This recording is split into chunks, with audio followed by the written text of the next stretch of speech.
اللہ الرحمن الرحیم۔ ڈاکٹر فرحت ہاشمی کے لیکچر سننا۔ یہاں پر قرآن پاک کی تعلیم کا کوئی باقاعدہ ادارہ نہیں ہے۔ ڈاکٹر فرحت ہاشمی کی طالبات ہمیں واٹس ایپ گروپ پر قرآن پاک کی تعلیمات دیتی ہیں۔ کیا ڈاکٹر فرحت ہاشمی صاحبہ کے ترجمہ و تفسیر پر اعتماد کیا جا سکتا ہے یا نہیں؟ مسز عدیل اسپین سے۔ ڈاکٹر فرحت ہاشمی کے جب سے لیکچر شروع ہوئے ہیں الحمدللہ بہت ساری خواتین نے پردہ کیا ہے۔ میں ذاتی طور پہ جانتا ہوں بہت ساری خواتین قرآن سے دلچسپی پیدا ہوئی ہے اور آگے انہوں نے قرآن کی تعلیمات کو عام کیا ہے۔ یہ فائدے بہت ہیں، تو اس لیے سنیں آپ ضرور، انشاءاللہ اللہ نے چاہا تو فائدہ ہوگا۔ اب تک کوئی ہمیں ایسی تفسیر پر کوئی چیز نظر نہیں آئی جو شریعت کے خلاف ہو، لیکن یہ بات ضرور ہے کہ مسائل جو ہے نا، فقہی مسائل، وہ ریلائبل مفتی سے پوچھنے چاہیے۔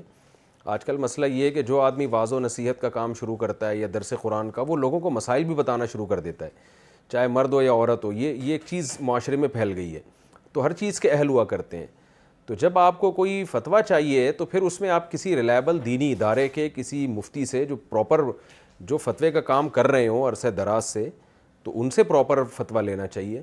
مسائل کے معاملے میں کسی بھی صرف مذہبی اسکالر ہونا کافی نہیں ہے، کوئی بھی ہو، فرحت ہاشمی کی بات نہیں کر رہا، کوئی بھی ہو، تو صرف اسکالر ہونا کافی نہیں ہے۔ وہ اکثر ہم نے دیکھا ہے لوگ اس میں غلطی کرتے ہیں۔ ایک مشہور اسکالر ہیں، درس قرآن دیتے تھے، وہ ایک صاحب مجھے ملے اور کہنے لگے قسطوں کا کاروبار کیسا ہے؟ میں نے کہا جائز ہے بالکل، ایک چیز کیش پہ مہنگی ہوتی ہے اور ادھار پہ کیش پہ سستی ہوتی ہے، ادھار پہ مہنگی ہوتی ہے۔ انہوں نے کسی اسکالر کا نام لیا کہ وہ تو بڑا اچھا درس قرآن دیتے ہیں، انہوں نے کہا یہ بالکل ناجائز ہے۔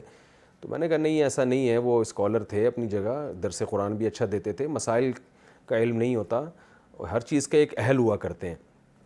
تو یہ جو قرآن مجید میں آتا ہے احل اللہ البیع وحرم الربا، کہ مشرکین نے کہا کہ انما البیع مثل الربا، جب سود حرام ہوا ہے نا تو مشرکین نے کہا یہ جو بیع ہے، خرید و فروخت، یہ بھی تو سود جیسی ہے۔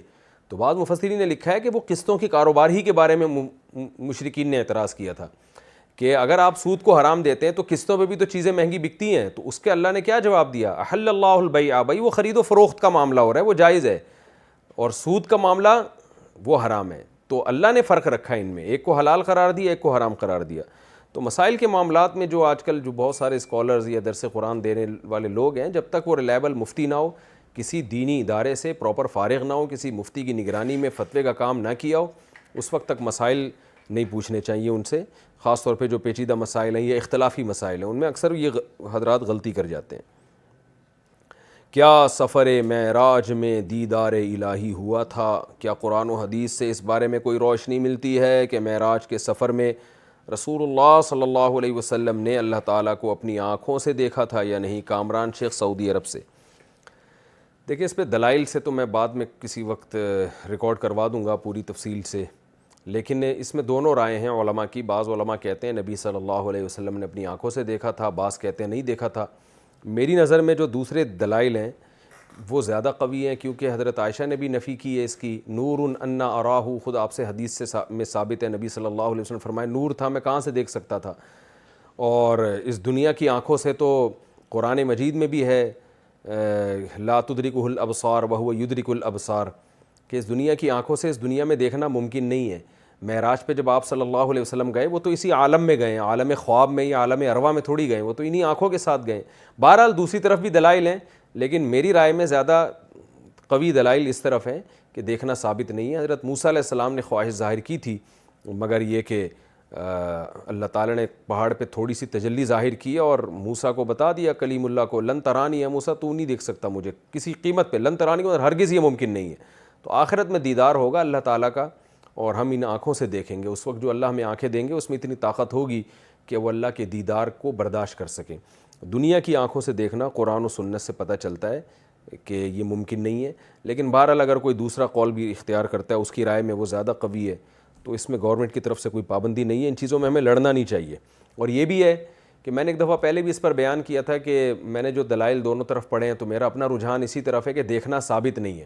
تو بعض لوگوں نے گستاخی کا فتویٰ لگا دیا میرے اوپر کہ ان کو تو پتہ نہیں معاذ اللہ نبی سے کیا، معاذ اللہ ان کو تو نبی سے محبت ہی نہیں ہے، یہ تو نبی کی فضیلت کے ہی قائل نہیں ہیں۔